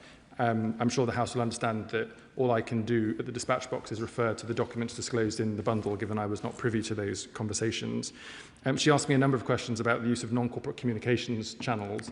The guidance is very clear that non-corporate communications channels can be used, but where government is being transacted, the decision then needs to be recorded on official government channels. Nonetheless, WhatsApp has been used extensively, which has raised a number of questions for the government to consider, which we will do as part of our review of the use of non-corporate communications channels, the terms of reference for which I'll be announcing very shortly. She then asked me about the peerages bill, which of course was confirmed in the King's speech recently, which we will be bringing forward in due course. We share the ambition to use this as a piece of legislation to modernise the House of Lords in respect of peerages who have brought the House into disrepute. And she asked me again about putting the Ministerial Code on a statutory footing. And as we've exchanged a number of times across the dispatch box, I would just point to the fact that the changes this government has already made have proven to be effective, given a number of ministers have had to resign. Chair of the JCNS, Matt Weston. Thank you, Mr. Speaker. I think any of these cases that are clearly a real risk to national security should alarm everyone around this House. I think back to some of the questions, Mr. Speaker, you recall that I put to then Prime Minister Johnson about his relationship with Alexander Lebedev, for example. But hearing about the case of Oleg Deripaska with George Osborne and, of course, Peter Mandelson as well, and these other characters, as has been set out, is deeply concerning. The point I want to just land on is about the non-corporate communications channels and the IT systems. And I'm delighted to hear that the government is actually reviewing this. But it is a matter of urgency because it has become the norm, really, for civil servants and for those in government, previous governments as well, to use likes of WhatsApp as the normal operating system. When will that review be published? Can I thank my honourable friend for his question? The first part of his question, I think, goes to the point I've made in my statement about the importance that the developed vetting interviews must be allowed to be done in full confidence, because we do need to ensure that when people are joining the government in that DV interview, that they are fully transparent with the government about any relationships they may have with individuals. In relation to the review and non-corporate communications channels, I'm hoping to be able to announce the terms of reference very shortly. Sir Edward Lee, the Father of the House. As far as the House of Commons generally is concerned, this whole statement is fairly meaningless because it's impossible to question on the hundreds of pages on the basis of reading documents for a few minutes. So will the Minister undertake, when he opens this debate, because so many of these general debates, frankly, are damp squibs, will he undertake actually to answer every single question put to him by that time? And I see he's nodding, that's very helpful. In my experience, these scandals are always made much worse, not by the original scandal, but by any sense of covering up. So I'm sure the Minister will want to be completely open. And therefore, listening to the opposition spokesman, it's strange that the Prime Minister seems to have so little involvement in this whole affair. I'm reminded of the wartime film, The Man Who Never Was. Does this sum up this premiership, The Man Who Never Was? Secretary Jones. I look forward to engaging with the right honourable gentleman in the general debate on Wednesday, where, of course, I commit to the House to do my best to answer questions that are put to me. In respect of the Prime Minister's communications, I would just point out to the House that Prime Ministers don't sit at computers sending emails from Outlook. They have officials who action their decisions on their behalf, which is what is represented in the disclosure. Thank you, Mr. Speaker. It seems that Mr. Mandelson's business interests permeated every aspect of government. This afternoon we are to debate the health bill, of which we'll be debating the federated data platform, of which clearly Palantir, a client of Peter Mandelson, will have a specific interest written, hardwired into the bill. And we are expected to vote on that without seeing the full documentation and having time to digest it. So can he set out exactly what the relationship was between Mr. Mandelson and Mr. Teal, and if that was disclosed in the interview process? Secretary Jones. I'm afraid, Mr. Speaker, I'm not here at the dispatch box to speak on behalf of Mr. Mandelson, and I was not in the developed vetting interview process, nor have I seen that information. So I'm afraid I can't answer the specific questions the Honourable Lady asks me. What I would, though, do is point her to the relevant comments in my statement, where the government has gone to lengths to ensure that references to Palantir have not been disclosed in the document in line with normal commercial process, given the level of interest and respect of that company here in the House. Sir Pakak Simon Hall. Thank you, Mr. Speaker. Mr. Speaker, first may I, through the Chief Secretary, thank all of the officials at the Cabinet Office who dealt with this in a very thorough, professional and, as far as I'm concerned, very courteous way, and for that I am grateful. Casting forward, it's probably perfectly correct that a Prime Minister should be able to make a political appointment to an ambassador's position. But there seem to be two key lessons that need to be learned here, and I wonder if the Chief Secretary could say a word or two on both. The first is that vetting should be, as a matter of course, conducted prior to making public an announcement of appointment. The second is that there does seem to be confusion, and the earlier pages of Volume 1 published today indicate this, as to what weight and status being either a member of the Privy Council, the House of Lords, a former member of the Cabinet, gives to what type of vetting is required. Can you assure the House that that key lesson has been learned and the very clear direction has been given to those who are charged with that important and sensitive job, know precisely how to do it, when to do it, and to make sure that there is a level playing field as far as the applicant is concerned? Secretary Jones. Thank you, Mr. Speaker, and can I again thank the honourable gentleman for his support as Chair of the Public Administration Committee in providing oversight on behalf of Parliament of the government's processes. The first question in relation to security clearance being concluded before announcement, he is right. That is something that the government has learned as part of this process, and that policy has already been changed. The second question he asked me, Mr. Speaker, is represented in this bundle by there being an uncertainty about how existing developed vetting policy applies to those who may be a member of the Privy Council and or a member of the House of Lords, given that ministers are not put through the DV process, because that would be an undemocratic interference of the electorate in a democratic process, which could be overturned by unelected civil servants. The documents show that the government came to the right conclusion that Peter Mandelson should go through DV clearance, even though he was a member of the House of Lords and a Privy Councillor. But the documents do show that there was some uncertainty about that, and I agree with him that we should now strengthen the guidance to make sure that that's clear in the future. Stella Crease. Thank you, Mr. Speaker. The challenge for all of our constituents is that every time this subject comes up, They cannot shake the sense that Peter Mandelson's business interests hang like a grubby layer across decision-making in this government. And I know the Minister will want to challenge that and the concern that his behaviour was a symptom rather than the cause of the problem that we face. When we were last in this chamber discussing this matter, I asked the Minister explicitly about the Adrian Fulford review on the 27th of April, and he assured me that the outcome of the investigation into the vetting process would be completed within 3 to 4 weeks. It is now past his own deadline. He will understand the concern that our constituents may have, that frankly there may be more to come. Can you reassure me that that review is going to be published and what's going to be in it?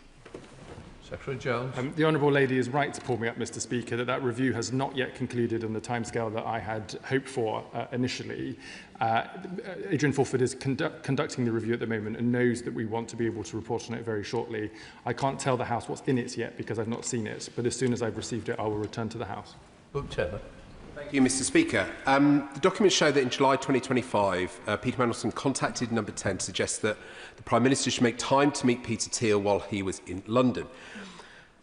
Peter Mandelson described him as a celebrated techie, and this followed the meeting in February 2025 with Palantir in Washington. So, firstly, can the Minister confirm whether that meeting happened? Secondly, can he confirm that if it's the view of the government, expressed unchallenged by their former ambassador to the US, that a man who described Nazi Carl Schmitt as a major influence on his thinking, and who also said that freedom and democracy are incompatible, is indeed just a celebrated techie? And finally, can he confirm that the government will review all links and contracts between the government, the NHS and police with Palantir following the revelations around Mandelson, Global Council and Palantir? Secretary Jones. Thank you, Mr Speaker. In relation to the specific question about whether there was a follow-up meeting further to that request, I do not know the answer, so I'm not going to make an assumption one way or another. But if the Honourable Gentleman tables a parliamentary question, I'm sure we'll be able to check and confirm for him. He then asks me about Peter Thiel. I'm not going to take the opportunity to give personal views about Mr Thiel, but his are on the record. And he thirdly asks me about a review of Palantir contracts, and as I think the Health Secretary has confirmed, there is a review currently underway in relation to their contract with the Department for Health. Joe Powell. Thank you, Mr Speaker, and I thank the Chief Secretary for his statement. He's talked before about the potential implications for vetting, for due diligence, and today about non-corporate communications. But can I ask about one further area of reforms that I know ministers are keen to improve on, which is our lobbying transparency regime, and ask when the House might expect to hear some progress or thoughts to how we could make that more effective and consider the learnings from this episode. Secretary Jones. Can I thank my honourable friend for his question and his excellent work in this area, which the government has learnt a great deal from in terms of his expertise. The House knows, Mr Speaker, that this area, alongside the other areas in relation to non-corporate communications channels, peerage removal in the House of Lords, as well as lobbying and transparency and the work of the Ethics and Integrity Commission, is a portfolio of work that the government is in the process of reviewing. Now that we have completed the publication of the second tranche of these documents, I know that we'll want to accelerate our work on those subsequent areas of review, and I look forward to coming back to the House with an update in due course. Paul Hobbs. Thank you very much, Mr Speaker. The Chief Secretary is well known for being courteous and passionate at the dispatch box, and somebody that I'm a fan of. However, he's not known necessarily... This is where it's bad.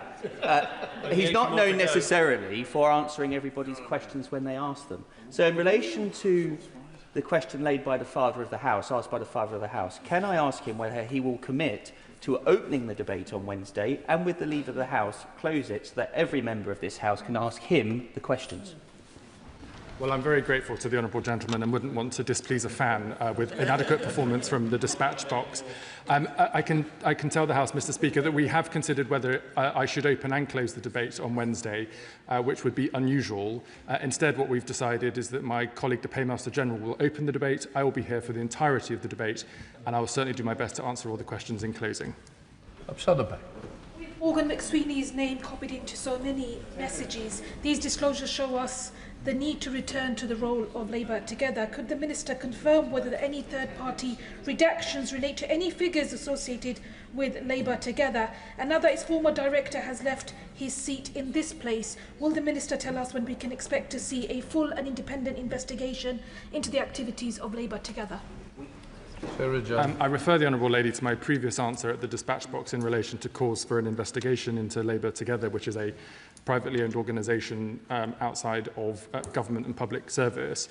In relation to her invitation to name individuals who have been protected in the disclosure by third-party redactions for whom they do not have a direct relationship to the motion in front of us, I'm not at liberty to do that. But as I said in my statement, we have put those redactions in front of the Chair of the Public Administration Committee for additional checks and balances. Mr. Speaker, given that the key person in this scandal, Lord Mandelson, refused to hand over his personal WhatsApp messages, how can the government guarantee that Parliament and the public have seen the full truth and the Prime Minister was the Prime Minister misled, or is the Prime Minister and the Chief Secretary accepting partial disclosure? I would gently remind members from the SNP that I think Nicola Sturgeon was very effective at deleting messages during the COVID inquiry. And it's important that ministers do not do that. And I'm sure the SNP have learnt those lessons as much as everybody else. I've made very clear from my statement what the documents that we have available in front of us. Can I just say I'm not responsible for the answer? It's no use appealing to me. The Minister can answer of his own ability. Doesn't need my help. Thank you, Mr. Speaker, but any encouragement welcome. As I said to the honourable gentleman, the documents in relation to his questions are clearly set out in the bundle and they speak for themselves. Thank you, Mr. Speaker. It's very clear that Peter Mandelson should never have been appointed as our ambassador. And I know that we will all have Epstein's victims in our minds today. It's right that the Prime Minister has called for the removal of peerages from disgraced peers. And conscious of the comments from the member opposite earlier, can the Chief Secretary confirm that the Peerages Bill that appeared in the King's Speech will actually have teeth and enable us to radically reform the upper chamber? Darren Jones. Can I thank my honourable friend for her question? We are concluding internal drafting on the Peerages Bill and we'll look to secure time to be able to introduce it in this session. I can assure my honourable friend and the House that we want to bring forward legislation that is effective and meaningful, and that is certainly our intention. Sir Julian Lewis. I think the country has a right to know how the Prime Minister reacted at the end of Mandelson's vetting process. So have the Prime Minister's comments on the outcome of the vetting been released, or are they being withheld, or are we expected to believe that he made no comments about it at all? Two things, Mr. Speaker. I have made clear in the statement today that vetting documents have been withheld by the Metropolitan Police, although they have gone through, or some of the documents have gone through the Intelligence and Security Committee. But I refer the Right Honourable Gentleman to the Prime Minister's words previously. As has been clear, the Foreign Office did not flag this information with the Prime Minister. He was not aware of it until they had been leaked to the Guardian newspaper. Jessica Till. Thank you, Mr. Speaker. I thank the Chief Secretary for his statement today, and I'd like to associate myself with his comments about Epstein's victims. They must absolutely be at the forefront of our mind.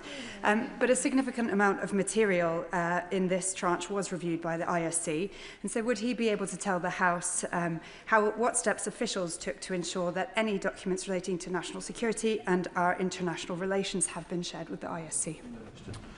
Can I thank my honourable friend? As I confirmed in my statement, over 300 individual documents were put before the Intelligence and Security Committee for their consideration of proposals from the government for redaction. There were a small number of redaction hearings towards the end of that process where agreement was sought between the government and the committee, and all redactions currently published in the documents have been done with the full agreement of the committee. Chance. Thank you, Mr. Speaker. Like many of us here in this chamber today, I've not yet had the time to read the 1,000+ pages of materials released today. But what this release does do is shine a light of disinfectant on the political culture and how we treat the victims and survivors of heinous abusers of women and girls, and on the scandal of how Mandelson, despite being matey with the convicted child sex offender Jeffrey Epstein, was allowed back into the highest possible office. So does the Minister agree with me that it is essential that this sorry episode in British political history leads to a fundamental change in political culture so that the voices of women and girls who survive abuse at the hands of people like Jeffrey Epstein are always listened to and put front and centre? Secretary Jones. I certainly agree with the sentiment of the Honourable Lady's question, Mr Speaker, and in relation to the time made available to read the documents, I again refer her to the general debate on Wednesday, which she's perfectly able to come to. Sam Rushworth. Thank you, Mr Speaker. And Peter Mandelson should never have been appointed. I look forward to the day that we can remove him as a peer. But even now, by not releasing his messages, he makes a mockery of this process. Is there anything that the government can do to compel Peter Mandelson to provide the information that this House seeks? Darren Jones. I'm afraid, Mr Speaker, the government has powers to compel disclosure from government employees and from ministers and special advisers, but does not have powers to compel disclosure from third parties outside of our employment. The Metropolitan Police, however, will of course be conducting its criminal investigation, and I'm sure there will be disclosure through the court process should a case be put forward by the CPS in due course. Sir John Whittingdale. Thank you, Mr Speaker. Further to the question of my right and friend, the member for New Forest East, we have seen in the first tranche the box note that was sent from the Prime Minister's private office to the Prime Minister setting out the issues and asking whether or not Peter Mandelson should be appointed. But that piece of paper bears no comment. When I asked the Permanent Secretary of the Cabinet Office about this, she said that she would have expected there to be a record, either of the Prime Minister having written a comment or held a meeting to discuss it. Neither is there apparently any record of. Is the Minister saying that it does not exist? And if it does not, why not? Darren Jones. Mr Speaker, the communication of the Prime Minister's decision does exist in the first tranche, where the Prime Minister's principal private secretary has drafted a letter communicating the Prime Minister's decision to the relevant stakeholders.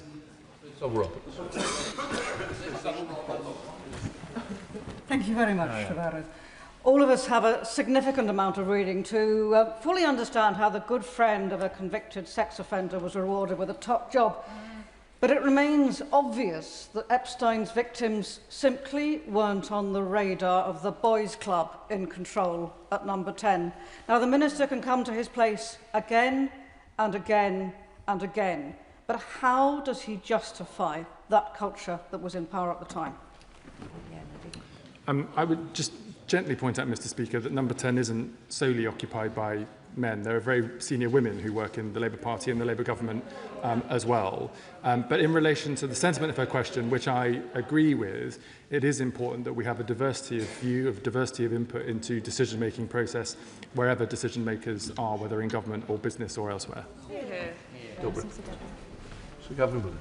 you, Mr Speaker. Can the Chancellor of the Duchy of Lancaster confirm that the Prime Minister has not deleted any of the messages he received electronically on any personal or government devices in relation to Peter Mandelson? All of the Prime Minister's messages have been disclosed in the bundle in the same way as every other minister. Jeremy Corbyn. Thank you, Mr Speaker. Could I take the Minister back to the answer given to the member for York earlier on? Palantir are a very big and very dangerous, in my view, outfit altogether. The government is developing a close relationship with Palantir, platforming, etc. Could he assure the House that everything to do with Palantir will now be paused until we can get to the heart of the whole matter and how they first became embroiled in government contracts, how they gained them, and what their influence is over this government, particularly via Peter Mandelson? Mr Speaker, I would slightly challenge the assumption that the government is developing a so-called close relationship with Palantir. As far as I'm aware, that's not true. Palantir has been awarded, I think, 2 or so contracts for government services and continues to bid for services, and it's for departments in line with our procurement policy to decide who they give contracts to. But the Right Honourable Gentleman is right. There are a whole range of issues in line with procurement policy that ministers and officials will need to consider, including the protection of people's personal data, the conduct of companies, and their ability to deliver public services in line with our values. Lincoln Joss. Thank you, Mr Speaker, and I thank the Minister for his statement. The media are going to have a frenzy over the tittle-tattle of all this stuff over the next 3 days. But to my mind, the whole Mandelson affair represents a very serious breach of national security. And so can the Minister reassure me and the House that the Foreign Office and the security services are turning over with a fine-tooth comb every minute of Lord Mandelson's time as ambassador to make sure that his actions in that office were in the national interest?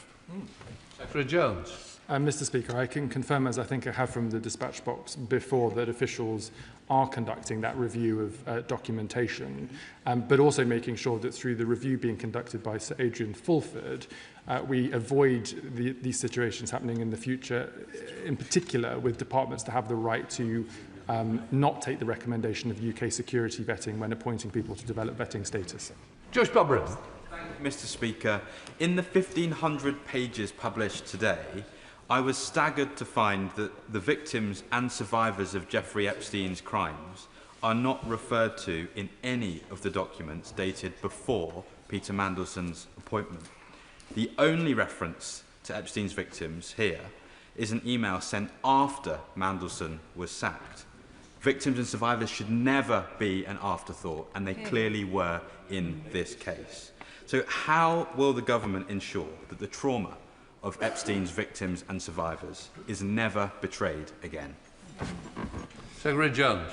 I'd firstly just say to the honourable member that the disclosure of information from Bloomberg and then subsequently from the United States Department of Justice showed a depth and extent of relationship between Peter Mandelson and Jeffrey Epstein that nobody was aware of. Nobody was aware of that until that information became public.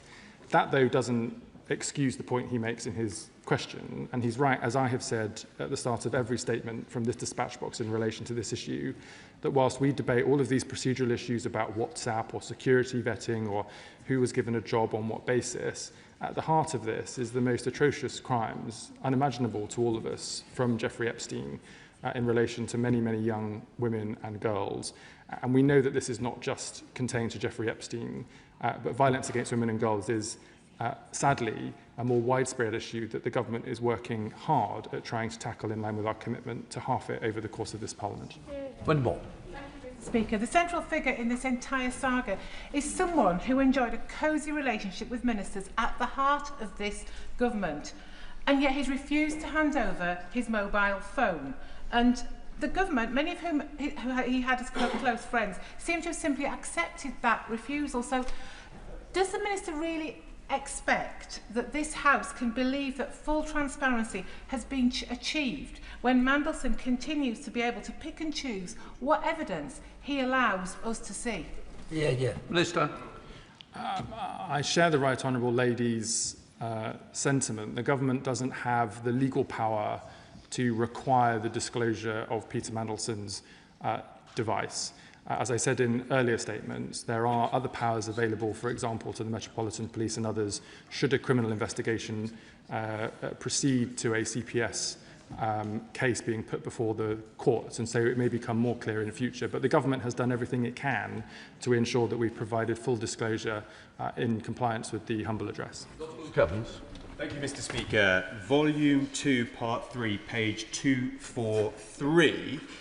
His predecessor states when talking about Labour MPs, every meeting I have is, who can we tax in order to pay benefits to others? Is that the same experience he's having in every meeting he now has? Minister. No. Jim Shannon, final question. Okay.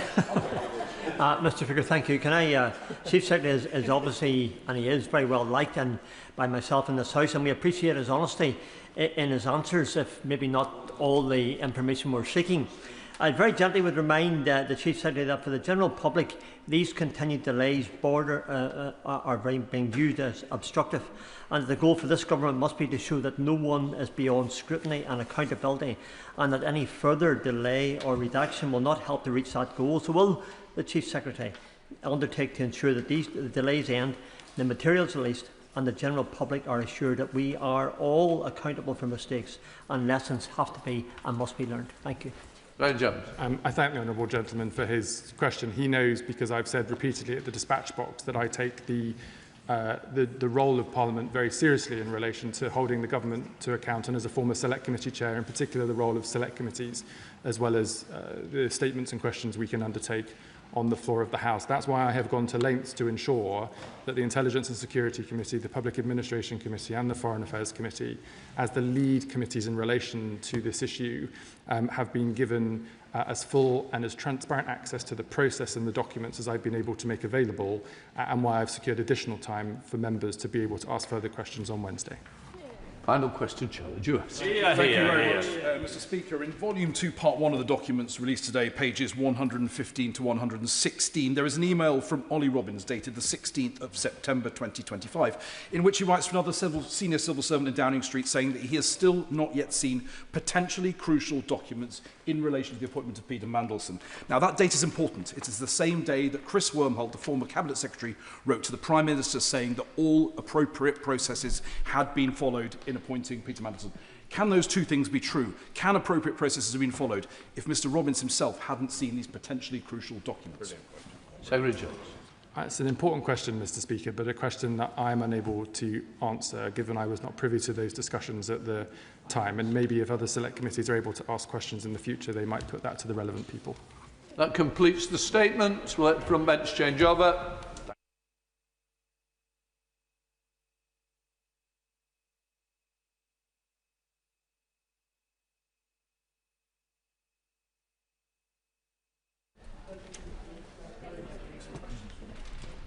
Which brings us to a statement on the Equality Act 2010 Code of Practice. Minister Seema Malhotra.